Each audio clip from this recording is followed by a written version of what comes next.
importante es Dios. Él aumenta nuestra confianza en Cristo por medio de la participación del Espíritu Santo, aplicando la palabra a nuestras vidas. Así que nos disponemos a disfrutar la palabra. Tenemos la oportunidad de detenernos hoy en 1 Corintios, en sus capítulos 3 y 4. Hablemos con Dios, nos hace bien. Gracias, Dios. Muchas gracias por esta carta que Pablo escribió y seguramente él no sabía que formaría parte del canon del Nuevo Testamento, pero que tiene una gran riqueza porque precisamente está atendiendo a una iglesia común y corriente, como todas las iglesias que se han levantado, con todos sus aciertos, con sus desaciertos, con su problemática ordinaria. Señor, gracias, gracias, gracias por el corazón del apóstol, gracias por la manera en que él, ayudado por el Espíritu Santo, enfrenta, confronta, alienta, restaura, enseña, edifica. Gracias, Dios. Gracias también por todos los que de alguna manera estamos participando en esta oportunidad que tú nos proporcionas de servir y de llevar tu palabra. Estamos a tus órdenes, Señor. Gracias. Esta carta atiende varios asuntos que estaban suscitándose en Corinto, pero uno de los más relevantes se refiere a ese espíritu partidista que se introdujo en la naciente iglesia y que Pablo quiso atender tan pronto como lo supo, y a nosotros hoy nos permite enseñar a manera de prevención para algunos y de corrección para otros. Casi al final del capítulo 2, Pablo habla de las personas espirituales. Esas son guiadas por el Espíritu de Dios. Y de las personas naturales, guiadas por su propia conciencia, que sin Cristo están desvirtuadas de los propósitos de su Creador, porque no lo conocen. Usa una palabra del griego, psúquicos, que pertenece a la psique o al alma, por eso se traduce natural o almático. En el capítulo 3, versículo 1, habla de las personas que son carnales. Estos son los arquinos, orientados a la vida natural del cuerpo. Por eso Pablo les dice hombres carnales o bebés en Cristo, porque sus reacciones no eran precisamente anti-espirituales, eran infantiles, en relación al punto particular acerca del que estaba tratando ahí el apóstol. Pero ya en el versículo 3 también se tradujo como carnales la palabra sarquicos, que quiere decir cuando son controlados por los apetitos animales, gobernados por la naturaleza humana caída, sensual, que entrampan al hombre. Ya no son bebés espirituales, son adultos entrampados, pero al español tradujeron con la misma palabra, carnales. Conviene que recordemos algunos asuntos relacionados con la naturaleza humana. Los seres humanos están formados por espíritu, alma y cuerpo. El cuerpo es la parte física del hombre en donde se manifiestan el alma y el espíritu. Dios es espíritu. No tiene alma ni cuerpo físico. Dios se relaciona con los seres humanos por medio del espíritu, o sea, espíritu con espíritu, espíritu de Dios con espíritu del hombre. Cuando los seres humanos desobedecen a Dios, se desconectan, por así decirlo, dejan de relacionarse, se separan de Dios. La Biblia dice que todos los seres humanos de todos los tiempos desobedecieron, desobedecen y desobedecerán a Dios. Por eso están separados de Dios y nadie podía volver a unirlos a Dios, porque la desobediencia, que también se llama pecado, merece un castigo. Alguien tiene que pagar ese grave y gran error y como todos pecaron, nadie podía pagar. Entonces, Dios decidió venir a la tierra, tomando forma humana, para que una persona, la única que nunca pecó, fuera la que recibiera el castigo que debía recibir toda la humanidad. Esa persona fue Jesús, el Hijo de Dios. Aunque Jesús tomó forma humana para venir a la tierra, porque Él es Dios, es el Mesías, es el Cristo. Las dos palabras, Mesías y Cristo, quieren decir ungido de Dios. Así que Jesucristo está formada por Jesús, que se refiere a Salvador, y a la naturaleza humana, y Cristo, que quiere decir ungido, y se refiere a la naturaleza divina. Jesucristo, al morir en la cruz, recibió el castigo, o sea, pagó la deuda, pero no se quedó en la cruz, ni siquiera en la tumba. Jesucristo resucitó y de esa manera venció el pecado, o sea, la posibilidad de desobedecer a Dios, y venció a la muerte. Para que estas verdades se puedan aplicar a la vida de cada ser humano, es necesario que los seres humanos estén enterados. Sí, es necesario que los seres humanos estén en primer lugar enterados para que puedan tomar una decisión muy personal en donde acepten ese sacrificio y resurrección a favor de cada uno. Cuando toman esa decisión de decirle a Jesucristo, muchas gracias porque quisiste recibir el castigo que a mí me tocaba. Y ahora yo puedo disfrutar como regalo tuyo lo que conseguiste, que fue victoria sobre la muerte. O sea, ya no hay separación de Dios. Victoria sobre el pecado. Y en lugar de pecado, en lugar de muerte, me ofreces vida. O sea, una nueva relación con Dios. Y esa nueva relación con Dios es vida eterna. Quiere decir, estar unido a Dios a partir de recibir el regalo y para siempre. Cuando se toma esa decisión, se reinicia la conexión del Espíritu de Dios al Espíritu del ser humano y entonces los seres humanos se conocen como seres espirituales porque son dirigidos, guiados por el Espíritu Santo. En tanto no lo sepan o sabiéndolo no acepten ese regalo que Dios ofrece, los seres humanos están separados, desconectados de la fuente de vida y por eso están muertos, separados de Dios, espiritualmente hablando. Ahora bien, puede ser que ya hayan recibido el regalo de la vida nueva en Jesucristo, pero no le permiten al Espíritu guiar, dirigir sus vidas. A este grupo de personas, el apóstol Pablo les llama carnales, porque actúan solo por los instintos de la carne, de la parte física del ser humano, que al no ser guiada por el Espíritu, sus decisiones serán cada vez más alejadas de la voluntad de Dios. Vayamos a la escritura en los primeros 4 versículos. Dice, de manera que yo, hermanos, no pude hablarles como a espirituales, sino a carnales, como a niños en Cristo. La Biblia dice que el Espíritu Santo, apoyando al espíritu humano, convierte a una persona en espiritual. No obstante, debe mantenerse en esa relación por medio de la obediencia a la palabra de Dios y la oración, porque ahí se completa la comunicación. Cuando no puede sostenerse ese crecimiento, los cristianos son hijos de Dios, tienen una nueva naturaleza, naturaleza divina, pero como no crecen, no le permiten al Espíritu Santo ni a la palabra que haga efecto en las personas. Y Pablo los agrupa entre los carnales, niños en Cristo, que como vimos son hermanos, deben ser amados y cuidados, pero no puede confiarse en ellos porque no han desarrollado la madurez cristiana. El versículo 2 dice, os di a beber leche y no vianda, porque aún no erais capaces, ni sois capaces todavía. Los trata como bebés, como recién nacidos en Cristo.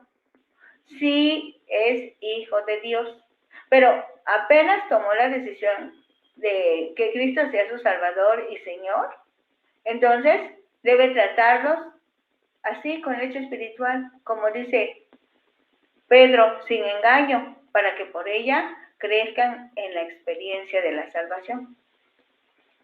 Dice el versículo 3, porque aún sois carnales, pues habiendo entre vosotros celos, contiendas y disensiones, ¿no sois carnales y andáis como hombres?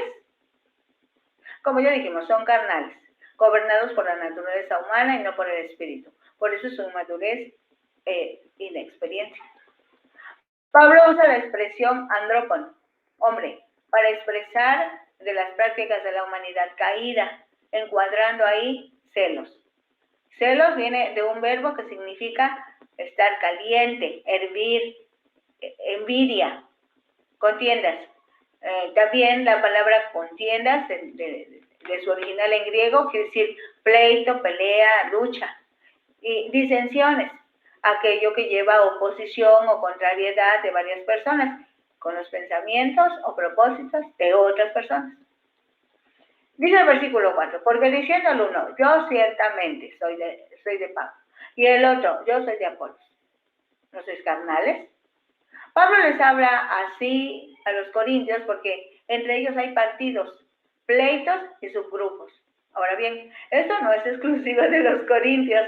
Hasta hoy, la relación que cada cristiano tiene con Dios se refleja en la relación con sus semejantes.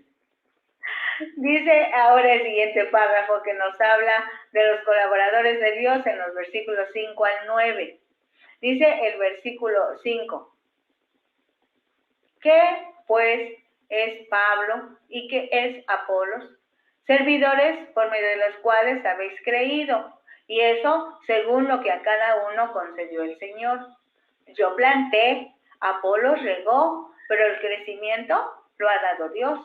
Así que ni el que planta es algo, ni el que riega, sino Dios que da el crecimiento. Y el que planta y el que riega son una misma cosa, aunque cada uno recibirá su recompensa conforme a su labor. Porque nosotros somos colaboradores de Dios y ustedes son labranza de Dios, edificio de Dios.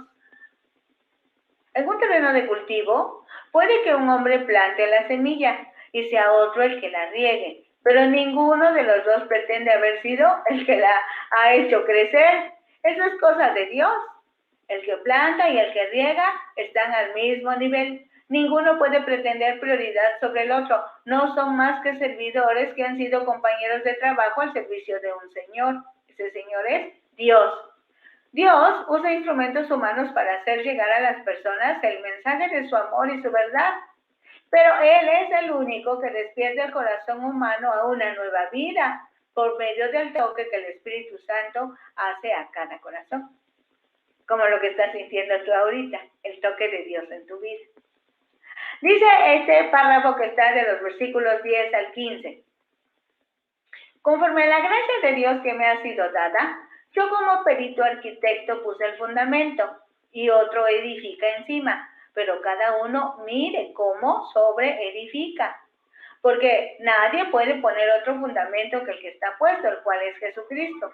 Y si sobre ese fundamento alguno edificare oro, plata, piedras preciosas, madera, heno, hojarasca, la obra de cada uno se hará manifiesta, porque el día la declarará, pues por el fuego será revelada, y la obra de cada uno, cual sea, el fuego la probará.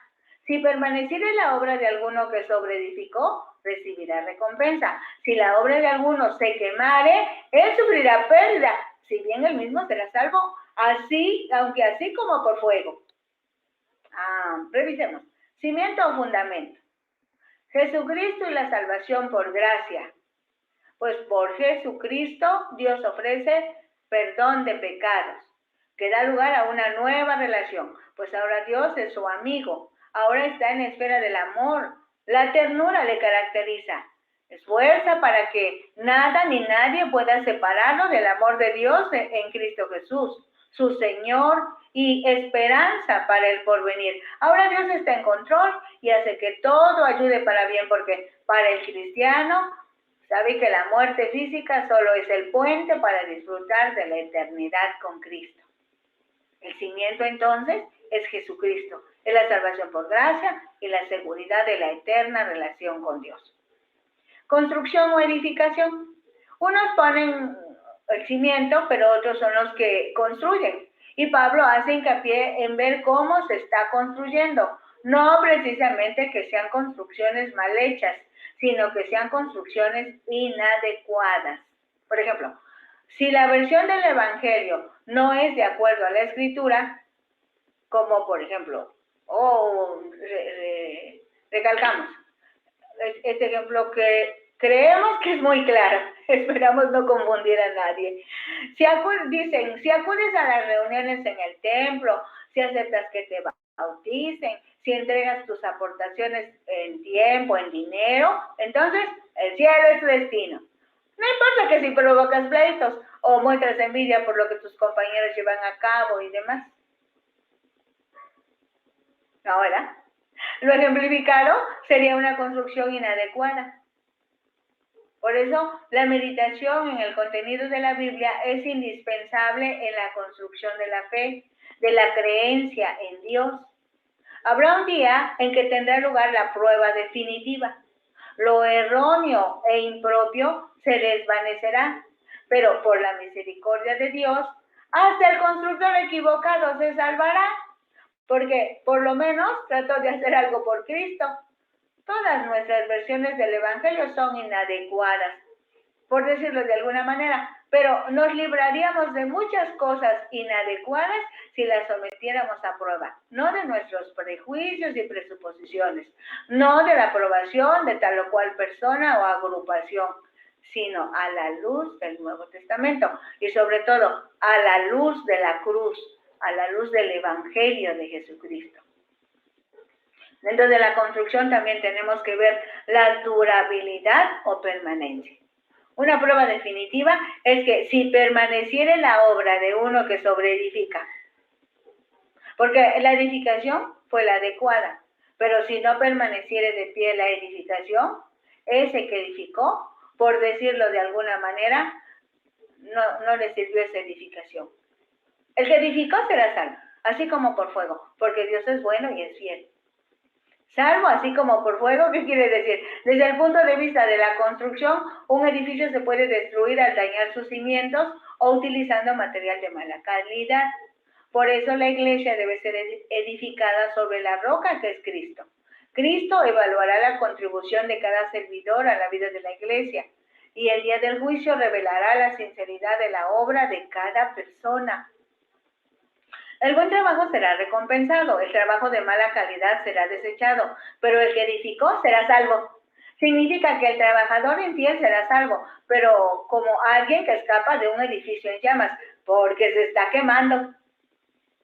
Dice el versículo, o los versículos 16 y 17, ustedes son templo de Dios y el Espíritu de Dios mora en ustedes.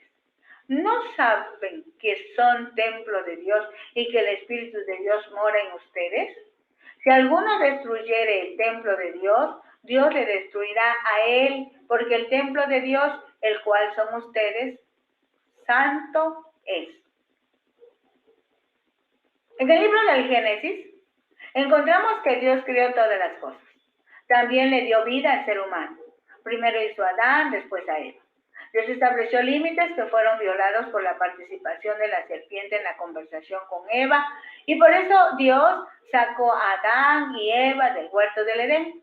A esa separación la Biblia la llama muerte espiritual, y produjo incomunicación entre Dios y los seres humanos. No obstante, Dios ama a su creación en general y a los seres humanos en particular. Entonces, buscó cómo relacionarse nuevamente con ellos. De ahí que de tiempo en tiempo buscaba a algún hombre y hablaba con él, diciéndole sus planes y dándole instrucciones precisas. Así, por mencionar a algunos, tenemos a Noé. Le indica que destruye la tierra por medio de un diluvio. Así que debe construir una gran arca para salvar a un grupo de personas y animales. Está en Génesis 6. Abraham también le habla y le dice, vete de tu tierra y de tu parentela a un lugar que te voy a mostrar y haré de ti una nación que te va a dar a conocer mi nombre. También habla con Rebeca. Le dijo que 2 naciones hay en tu seno y 2 pueblos serán divididos desde sus extrañas.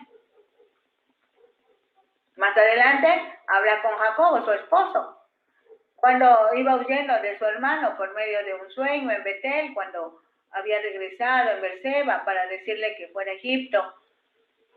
Más adelante habla con Moisés. Dios se presenta por medio de una zarza y habla con Moisés, le da la estrategia para que saque a su pueblo de Egipto y lo acompaña en esta gran comisión. Incluye el diseño y construcción de un templo desarmable, el tabernáculo, lo que está incluido en los 40 capítulos del libro del Éxodo. Más adelante habla con Josué, habla con los jueces, con los profetas, con los reyes. Y dice la carta a los hebreos, ya en el Nuevo Testamento, que en nuestros días nos ha hablado por el Hijo, Jesucristo, hombre y Dios. Jesús, quien tomó forma humana y personalmente vino a la tierra para dar a conocer a Dios, para rescatar a la humanidad mediante su muerte y resurrección. Cuando Jesús estuvo en la tierra, uno de sus primeros actos dentro de la sociedad judía es que acudió al templo,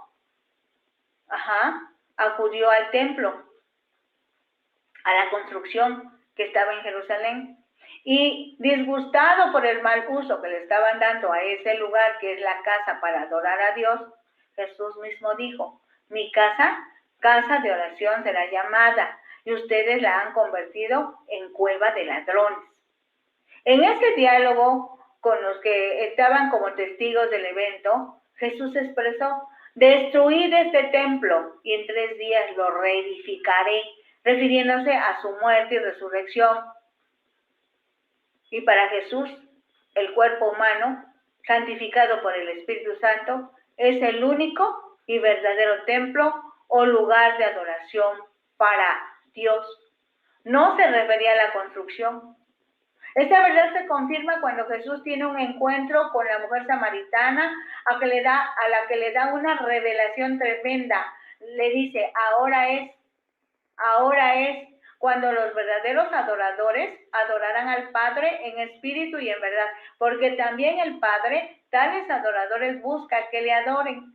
Dios es espíritu, y los que le adoran en espíritu y en verdad es necesario que le adoren. Esto está en Juan 4, 23, 24. Esto explica por qué para Pablo la iglesia es el verdadero templo de Dios, porque es la morada del Espíritu de Dios. De ahí lo indispensable que es la unidad dentro de la iglesia. Pero los que introducen disensiones y divisiones en la comunión de la iglesia destruyen el templo de Dios. Pues al introducir disensiones, ¿qué son las disensiones? Aquello que lleva oposición o contrariedad de varias personas con los pensamientos o propósitos de otras personas. Eso es una disensión. Por esas disensiones en los corazones brotan raíces de amargura, que es un grave obstáculo para el amor, lo que provoca que no puede escucharse ni decirse la verdad. Así que aunque Dios esté tratando de entrar, no lo dejan y se destruye el amor fraternal, se destruye la iglesia y por lo tanto se destruye el templo de Dios. Si el asunto no es tan fácil, es grave. Más adelante en la misma carta, Pablo tipifica que cada uno de los miembros de la iglesia es templo del Espíritu Santo. Dice 1 Corintios 6, 19, o ignoran que su cuerpo es templo del Espíritu Santo, el cual está en ustedes, el cual tienen de Dios y que no son ustedes, no son ustedes los dueños de su cuerpo. La Biblia en lenguaje sencillo lo dice así, es el mismo versículo, 1 Corintios 6, 19, pero en lenguaje sencillo. Dice, el cuerpo de ustedes es como un templo, y en ese templo vive el Espíritu Santo que Dios les ha dado. Ustedes no son sus propios dueños. Por ello, la iglesia local o comunidad cristiana es el templo de Dios. Por otro lado, dividir también es fraccionar.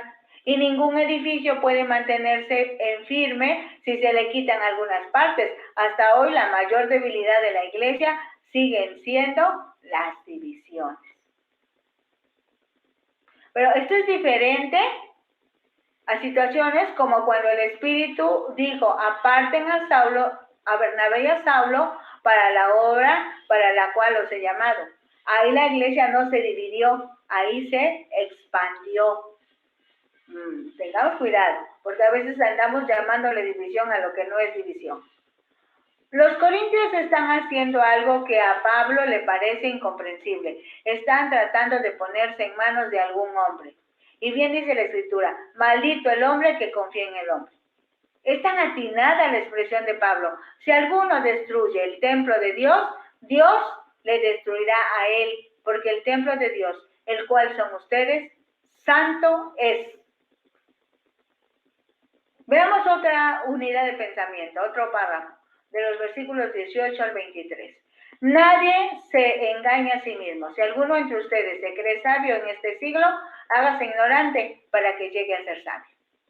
La sociedad sin Cristo tiene sus propias medidas. Esas medidas son diferentes a los parámetros de Dios.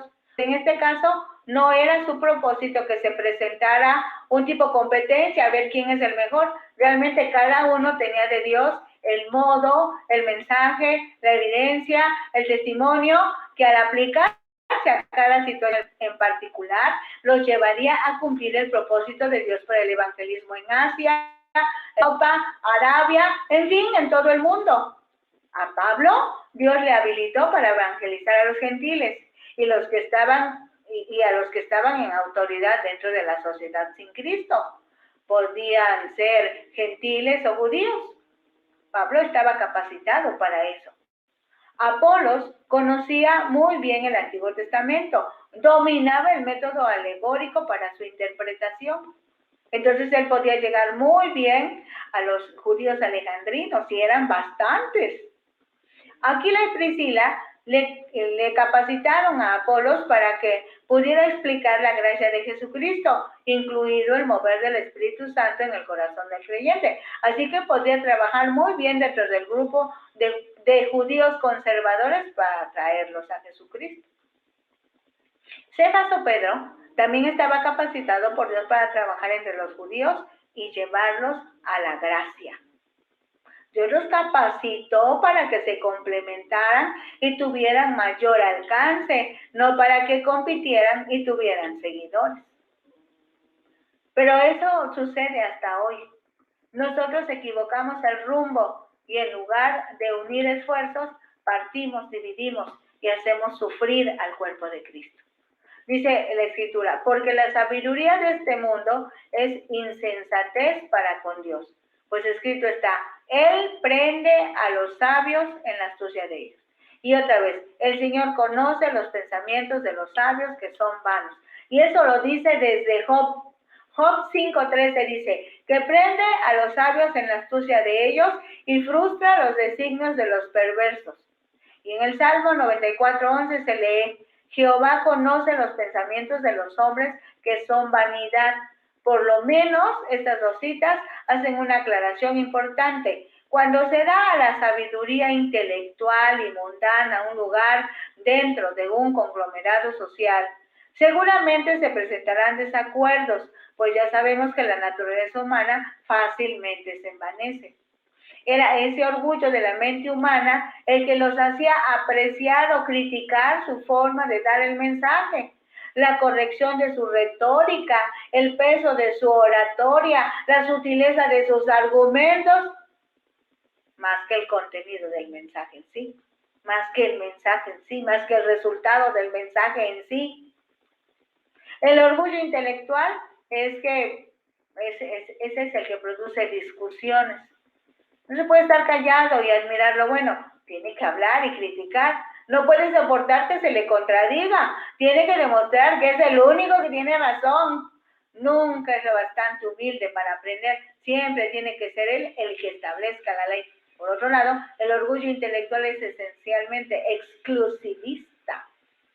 Eso es precisamente lo que el orgullo intelectual no puede admitir. Tiende a separar a las personas más que a unirlas. ¿Se parece a algo que tú estás viviendo? Pablo desafía a las personas a que sean lo suficientemente sabias como para darse cuenta de que son necias. Esta es una manera de decirles que sean lo suficientemente humildes como para aprender.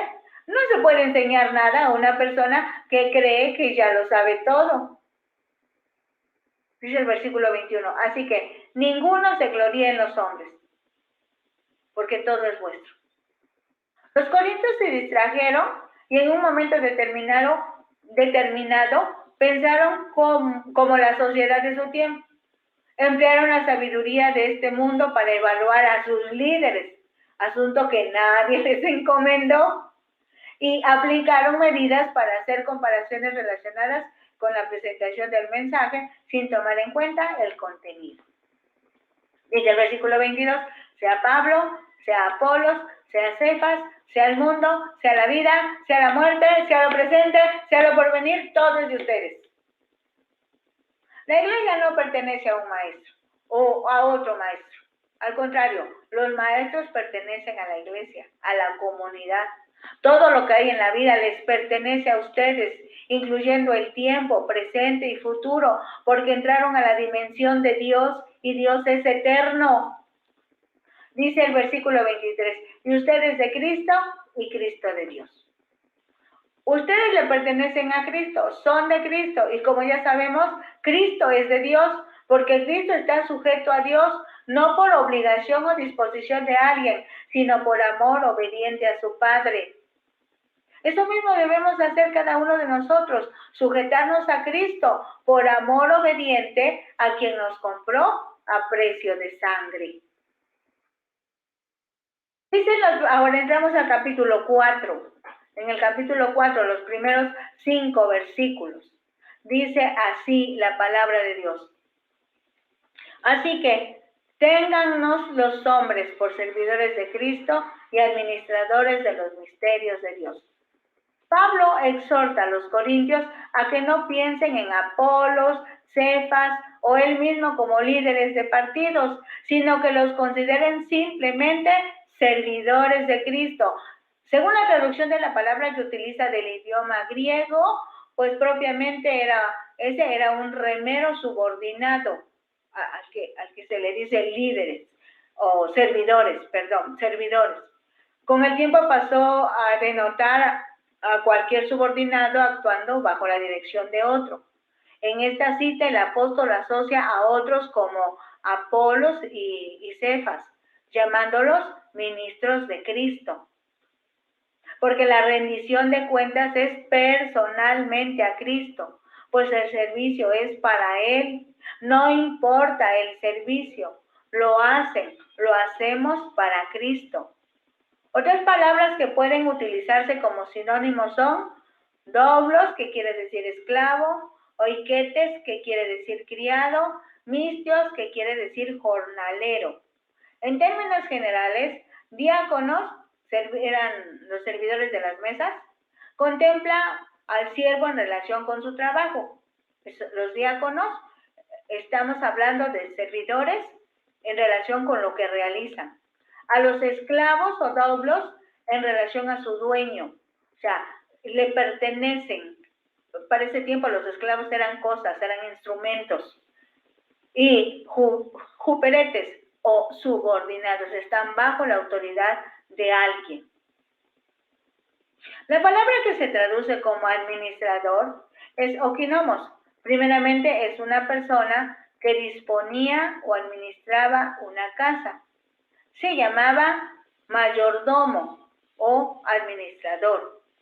Muchos de ellos eran esclavos o libertos, quiere decir, fueron esclavos, pero después alcanzaron su libertad. Pero su principal ocupación era transferir los recursos del dueño a los miembros de su casa según sus necesidades. Lo que se le ha confiado a Pablo, entonces son los misterios de Dios. O sea, la sabiduría de Dios de la que habla en el capítulo 3. Pablo transmite la verdad. Se tradujo como mayordomo, también como tesorero, como administrador, como dispensador. Esa palabra tiene esos usos. Se aplicaba ya en el tiempo de Pablo, en la iglesia primitiva, se aplicaba a los predicadores del evangelio y maestros de la palabra de Dios, también a los ancianos u obispos de las iglesias y de los creyentes en general. Entonces, los administradores o mayordomos somos todos, algunos en mayor grado, otros en otro grado, porque cada quien tiene diferente capacidad para los usos que Dios quiere hacer de ese, su instrumento. La palabra que se tradujo como misterios se refiere a lo que está más allá de la posibilidad de ser conocido por medios naturales. Solo puede saberse por revelación divina. Así que lo sabrán a la manera y en un tiempo señalados por Dios, por el Espíritu Santo. Las cosas que son en un momento un misterio, por ejemplo, ¿qué es la salvación? ¿Qué es el perdón de pecados? Esto es un misterio cuando tú y yo no sabíamos nada de Dios, pero el Espíritu Santo nos lo revela, usa a sus instrumentos que son los que nos enseñaron la palabra, y ahora eso que era un misterio ya no es misterio, que es algo conocido. Por eso dice que desde el punto de vista humano, ordinario, misterio significa conocimiento retenido. Pero desde el punto de vista bíblico, un misterio significa verdad revelada. Es lo que estábamos diciendo ahora tú y yo cuando decimos salvación, ya sabemos de qué estamos hablando. De ahí que los términos relacionados con los misterios de Dios pueden ser dados a conocer, misterios desde el punto de vista de Dios, es algo dado a conocer, es algo revelado, es algo declarado. El misterio es un secreto temporario, o sea, sí, está oculto, pero es por un tiempo, que una vez revelado se conoce y se entiende y deja de ser un secreto. En las cartas paulinas, el uso de la palabra que se tradujo como misterios tiene una aplicación cuádruple. Es eterno en su alcance, porque se relaciona con el plan de salvación, que es divino, como se lee en 1 Corintios 2:7.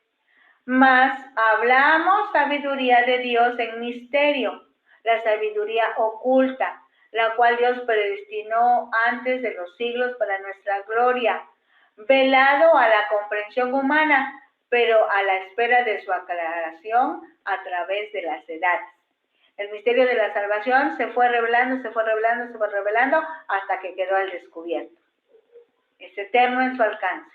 Es histórico en su anuncio, anunciado a través de los tiempos, por Dios en Cristo, revelado a Pablo. Cuando vino el cumplimiento del tiempo, dice Gálatas 4:4, este misterio por medio del cual Dios nos recuerda consigo, nos reconcilia consigo mismo, el que Pablo fue comisionado para proclamar, pero es espiritual en su percepción, pues el misterio del reino ha sido revelado a los apóstoles y profetas por el Espíritu, por una unión de revelación y entendimiento espiritual, en donde, por ejemplo, los gentiles son coherederos del reino, y su resultado abarca hasta lo que se identifica como tiempos finales. Ciertamente el misterio que se ha revelado todavía espera su consumación y cumplimiento divino en la eternidad, pues esperamos el toque de la final trompeta, cuando los muertos en Cristo resucitarán primero, y así estaremos siempre con el Señor. ¿Ya está revelado? Pero su resultado abarca hasta los tiempos finales.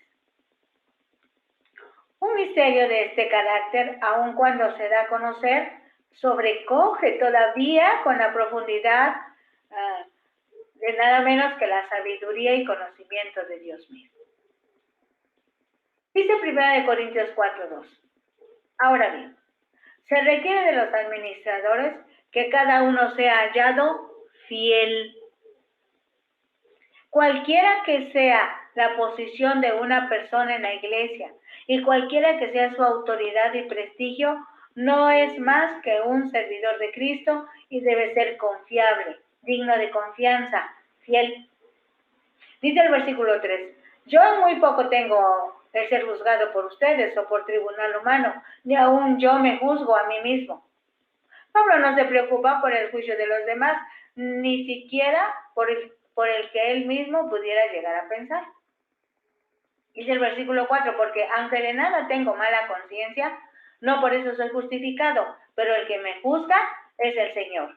Así que no juzguen nada antes de tiempo, hasta que venga el Señor, el cual aclarará también lo oculto de las tinieblas y manifestará las intenciones de los corazones, y entonces cada uno recibirá su alabanza de Dios.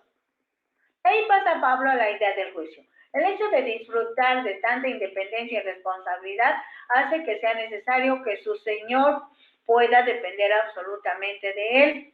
Los corintios, con sus partidos y asignación de líderes de la iglesia como sus señores, habían hecho juicio sobre esos líderes al preferir a uno por encima de los demás, y los tomaban así como líderes, no como servidores. Para Pablo, lo único que cuenta es la opinión de Dios, porque está seguro que solo Dios conoce todas las circunstancias, luchas, secretos, los escenarios. Solo Dios conoce los motivos, porque el ser humano ve la acción de cada uno, pero Dios ve la intención, y eso es lo que cuenta.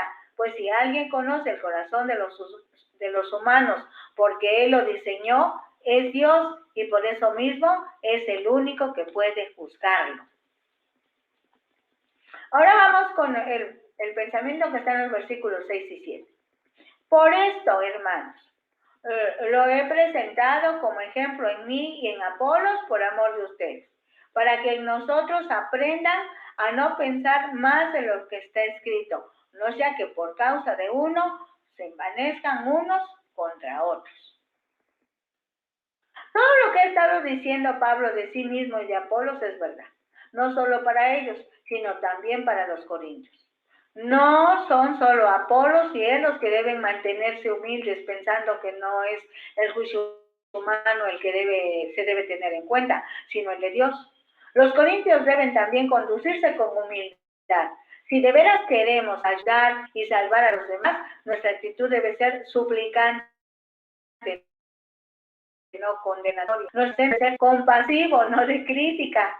No son sus palabras las que Pablo les dice a los corintios que no deben traspasar. Se trata de la palabra de Dios que condena toda clase de orgullo. Porque ¿quién te distingue? ¿O qué tienes que no hayas recibido? Y si lo recibiste, ¿por qué te glorías como si no lo hubieras recibido?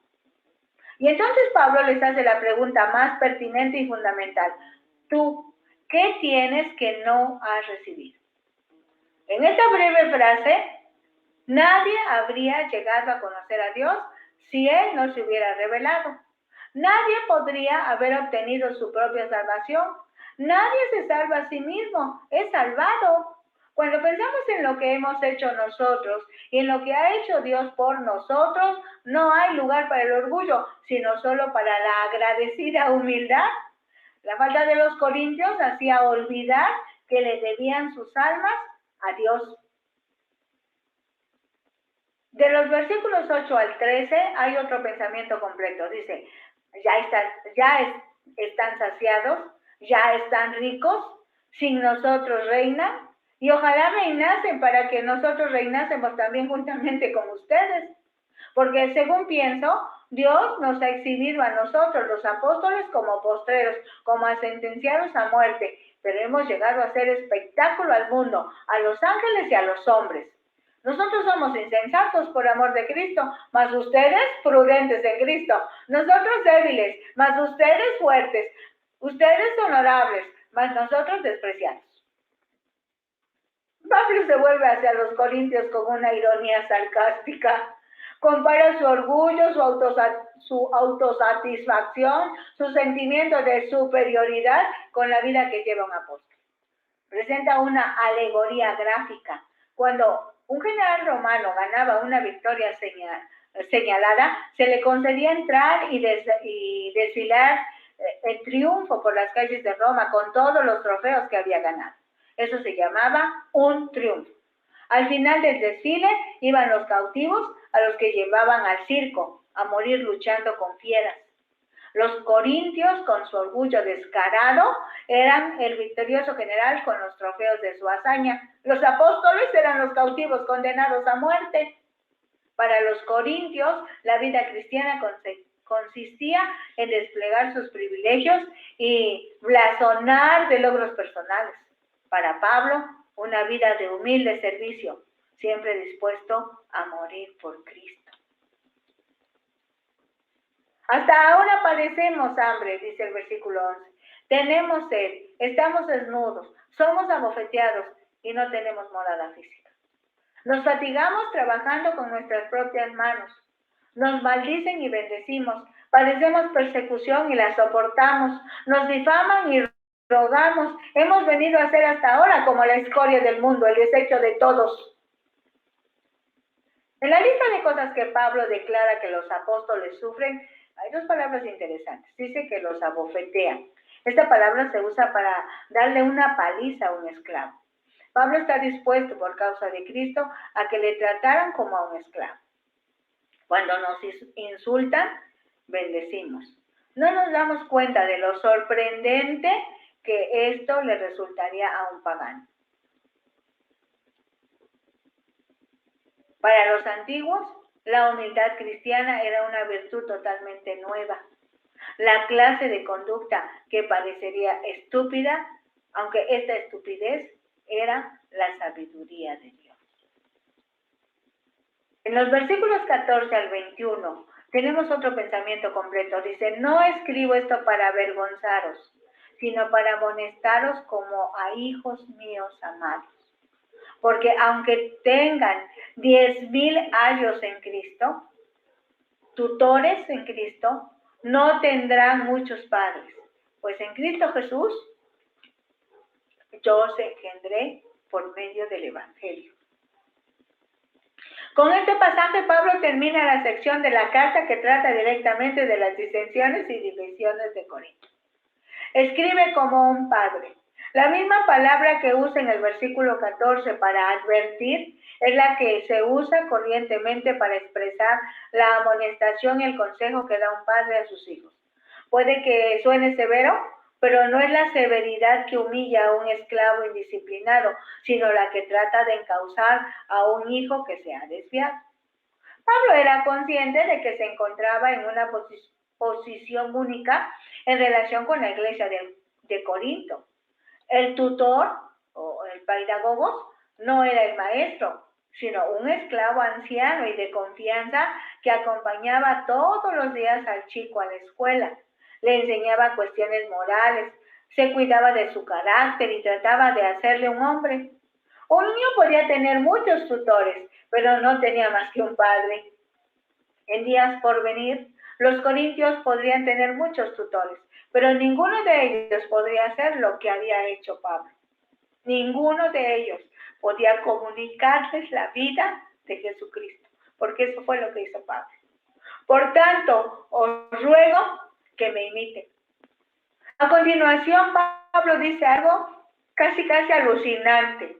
Lo que les dice en efecto es, les exhorto, como hijos míos que son, a que se parezcan a mí, que soy su papá. Es raro que un padre pueda decir eso. Es más corriente que el padre espere y pida a Dios que su hijo llegue a ser todo lo que él no ha conseguido ser. Muchos de los que enseñamos a otros no podemos evitar decir, no, haz lo que yo, sino haz lo que te digo, no hagas lo que yo hago, haz lo que te digo. Pero Pablo, no por orgullo, sino con absoluta sinceridad, anima a sus hijos en la fe a que le imiten. Eso ya lo habíamos visto nosotros en la carta a los Gálatas. Pablo no va a pedir nada que él antes no haya hecho, no haya puesto el ejemplo. Dice el versículo 17, por eso mismo os he enviado a Timoteo, que es mi hijo amado y fiel en el Señor, el cual os recordará mi proceder en Cristo, de la manera que enseño en todas partes y en todas las iglesias. Luego les dedica un delicado elogio. Dice que les manda a Timoteo para que les recuerde su manera de ser. En efecto, dice que todos los errores y procedimientos equivocados de ellos son debidos no a una rebeldía deliberada, sino al hecho de que se han olvidado. Eso es muy cierto en la naturaleza humana. Con frecuencia no es porque nos rebelamos contra Cristo, sino sencillamente porque nos olvidamos de Él. Muchas veces no es porque le volvamos deliberadamente la espalda, sino porque nos olvidamos de que Él está en la trama de todas las cosas. Muchos de nosotros necesitamos por encima de todo esforzarnos en vivir dándonos cuenta constantemente de la presencia de Jesucristo. No es solo en los cultos o al participar de su mesa o de lo que sabemos o conocemos como la cena del Señor, sino todos los días cuando Cristo nos dice, acuérdate de mí. Más dice el versículo 18, más algunos están envanecidos, como si yo nunca hubiese de ir a ustedes, pero iré pronto a verlos, iré pronto a ustedes, si el Señor quiere, y conoceré no las palabras, sino el poder de los que andan envanecidos. Porque el reino de Dios no consiste en palabras, sino en poder. Pablo se detiene para hacer un desafío. Que no se crean que él les mande a Timoteo, que no se crean que el que les mande a Timoteo quiere decir que él, Pablo, ya no va a ir por allí. Irá cuando se le presente la oportunidad y entonces les hará un examen. Esos corintios hablaban un montón, pero no eran sus palabras altisonantes las que contaban, sino sus acciones. Jesús no dijo nunca por sus palabras los conocerán, sino por sus frutos los conocerán. El mundo está lleno de gente que habla del cristianismo, pero una acción vale más que 1000 palabras. ¿Qué quieren? ¿Iré a ustedes con vara o con amor y espíritu de mansedumbre? Pablo acaba preguntándoles si va a tener que ir a imponerles una disciplina o a compartir con ellos en amor.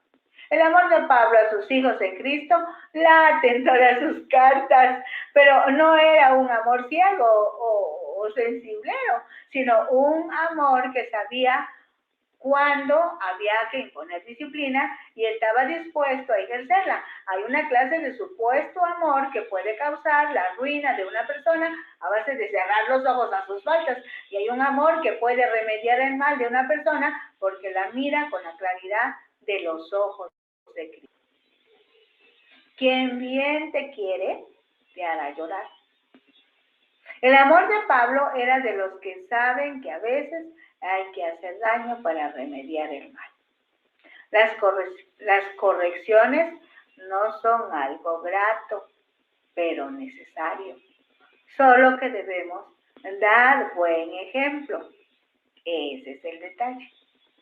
Algunos hoy en día corrigen, pero no tienen autoridad moral para hacerlo. Cuidado con eso. Nos hace bien hablar con Dios. Mucho bien nos hace. Oh, mi Señor, ¿cómo tú nos presentas esta situación tan clara, tan bien atendida por tu siervo, tan bien enfocada, Señor?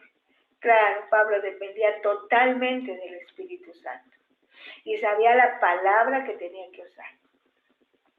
Sabía cómo iba a centrar a los corintios, que se habían envanecido y que ya se estaban yendo por el lado del humanismo, de la perfección, de la retórica, y tenían muy cerca a los atenienses. La filosofía griega estaba todavía en boga. Fácilmente uno se puede descuidar y también ir por otro camino. Pero estás aquí, Espíritu Santo. ¿Cómo estabas con Pablo? ¿Cómo es que llegaron los de Cloé para decirle aquí se están haciendo grupos dentro de la iglesia? Y no era un chisme, era una necesidad que Pablo tenía que saber. Inmediatamente manda la carta y tú le ayudas a arreglar el asunto. Ayúdanos a nosotros, Señor. Ayúdanos, por favor. Enséñanos a depender de ti. No sé cómo decírtelo, pero quiero pedirte que a todos nos ayudes. A los que estamos en autoridad, a los que no estamos en autoridad. A los que somos de los esclavos o de los administradores, según como tú nos has llamado, que estemos bien ubicados y que podamos entregar no solo palabrería, sino que tu poder se manifieste. Gracias, Espíritu Santo, por los corazones que has tocado hoy. Gracias, Espíritu Santo, por los corazones que van a ser tocados, porque la palabra es tuya. y el Espíritu Santo la lleva. Gracias por el permiso que me diste de que yo la hable.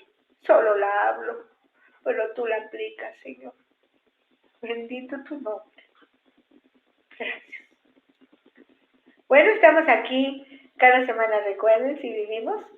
Y Ventana Virtual Radio Cristiana tiene estos materiales. En YouTube hay una página a nombre de Rosadela Hernández. Y en Facebook está una página que dice Disfruta la Palabra. Porque eso queremos, que la palabra de Dios pueda ser disfrutada. Enhorabuena. Bendiciones.